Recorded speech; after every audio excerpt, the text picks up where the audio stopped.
Hello साथियों, कैसे हैं आप सभी। मैं दिवाकर स्वागत करता हूं आप सभी साथियों का अपने YouTube channel Diwakar sir official पर।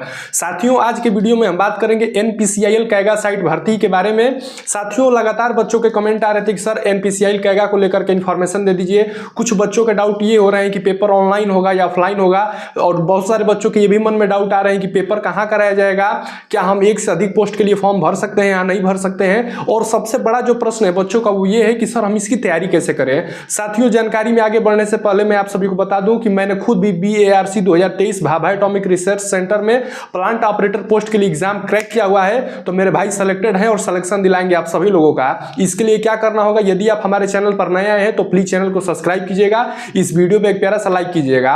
और यदि आपके मन में कोई भी डाउट्स अलग से है इन प्रश्नों के अलावा, तो हमने अपने यूट्यूब चैनल के प्रोफाइल पर अपने इंस्टाग्राम ID का लिंक दिया हुआ है, वहां से आप जुड़ करके हमसे अपना प्रश्न पूछ सकते हैं। मैं समय मिलते ही आप सभी को रिप्लाई कर दूंगा। तो साथियों, आइए वन बाय वन मैं आप सभी के डाउट्स को क्लियर कर देता हूं।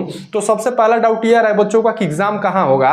तो साथियों, इसका एग्जाम कर्नाटका में ही कराया जाएगा, क्योंकि एनपीसीआईएल की जितनी भर्तियां आती हैं, जिस स्टेट के लिए भर्ती आती है उसका पेपर वहीं पर कराया जाता है। तो यानी कि आपका यह एग्जाम कर्नाटका में ही कराया जाएगा। अब दूसरे डाउट की बात कर लेते हैं। बच्चे ये पूछ रहे थे कि सर क्या हम एक से ज़्यादा पोस्ट के लिए फॉर्म अप्लाई कर सकते हैं, यानी कि यदि हमने 12th के पास यदि पॉलिटेक्निक किया हुआ है तो क्या मैं प्लांट ऑपरेटर और जेई के लिए भी फॉर्म भर सकता हूं। तो जी हाँ, आप एक से अधिक पोस्ट के लिए फॉर्म भर सकते हैं। अपनी एजुकेशन क्वालिफिकेशन के अकॉर्डिंग जितना मन करे उतना पोस्ट पे फॉर्म भर सकते हैं। अब बात कर लेते हैं साथियों सिलेबस के, कि सिलेबस में क्या पूछा जाएगा। तो साथियों, सिलेबस की बात करें तो इसमें दो कैटेगरी की पोस्ट है, एक कैट 1 है और कैट 2 है। तो साथियों, यदि कैटेगरी 1 की बात करें तो इसमें आपका एक रिटन एग्जाम होता है, उसके बाद आपका इंटरव्यू कराया जाता है, फिर उसके बाद डीबी होती है, फिर आपका फाइनल सिलेक्शन हो जाता है। साथियों, बात कर लेते हैं कैटेगरी 2 की, जिसमें कि प्लांट ऑपरेटर और ITI वाले छात्र आते हैं। तो इसमें साथियों बात करें तो इसमें आपका प्री होता है, उसके बाद इसमें आपका एडवांस टेस्ट कराया जाता है, फिर आपका डीबी होता है और आपका सिलेक्शन करा लिया जाता है। साथियों, मैं जब सेलेक्ट हुआ था उस time Bhabha atomic research centre में, तो उस टाइम 3 फेजेस थे, एक प्री था, उसके बाद एडवांस हुआ था और उसके बाद साथ ही स्किल टेस्ट भी कराया गया था। परंतु एनपीसीआईएल स्टेट की जो भर्तियां आती हैं उसमें आपका स्किल टेस्ट नहीं कराया जाता है। तो आपको सिंपल से बस 2 एग्जाम देने हैं, preliminary then advance then DB, फिर आपका सिलेक्शन हो जाएगा। साथियों, अब बात कर लेते हैं कि तैयारी कैसे करें। साथियों, तैयारी के लिए मैं आपको एक सिंपल सा उपाय बता देता हूं।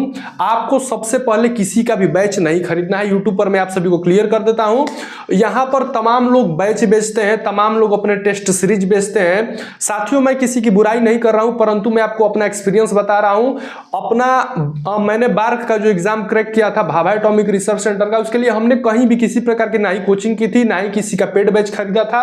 साथियों, आपको सिंपली आपको पता है कि जो प्लांट ऑपरेटर पोस्ट की भर्ती आती है, 12वीं पास की भर्ती होती है, जिसमें आपको 11th और 12th और 9th और 10th की बेसिक NCERT से क्वेश्चन पूछे जाते हैं। इसमें आपको पता होगा कि प्रिलिमिनरी टेस्ट जो होता है बस क्वालिफाइंग इन नेचर होता है, तो आसानी से क्लियर हो जाता है।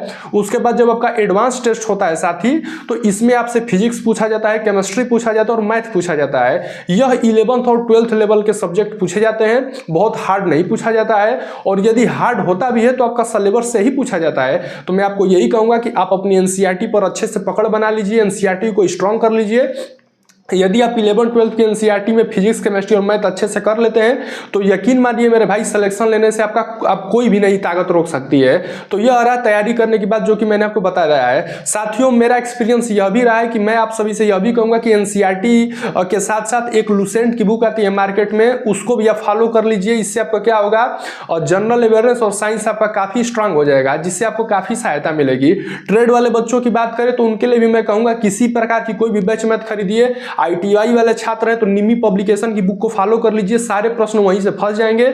डिप्लोमा वाले छात्रों की बात करें, जो हाई लेवल के कोर्सेज हैं, उनको भी बहुत परेशान नहीं होना है। आपने जो अपने इंजीनियरिंग के दौरान जो पढ़ाई की है वही बेसिक प्रश्न आपसे पूछा जाता है। यूट्यूब पर क्या हो रहा है, लोग टेस्ट सीरीज बेच रहे हैं और बैचेज बेच रहे हैं। साथियों, इस चीजों को बिल्कुल भी खरीदने की जरूरत नहीं है। मैं आपको बता दिया हूं। यदि आपके मन में और भी कोई डाउट है तो हमने यूट्यूब चैनल के प्रोफाइल पर अपने इंस्टाग्राम ID का लिंक दिया हुआ है, वहां से आप जुड़ करके हमसे डायरेक्ट डायरेक्ट प्रश्न पूछ सकते हैं। साथियों तैयारी की माने तो मैं आपको एक और बात क्लियर कर देता हूं कि सबसे जरूरी होता है प्रीवियस ईयर। यदि आप प्रीवियस ईयर को अच्छे से कर लेते हैं मेरे भाई, तो यकीन मानिए आपका 90% सिलेक्शन ऐसे ही हो जाएगा। तो आप सभी को प्रीवियस ईयर अच्छे से करके जाना है।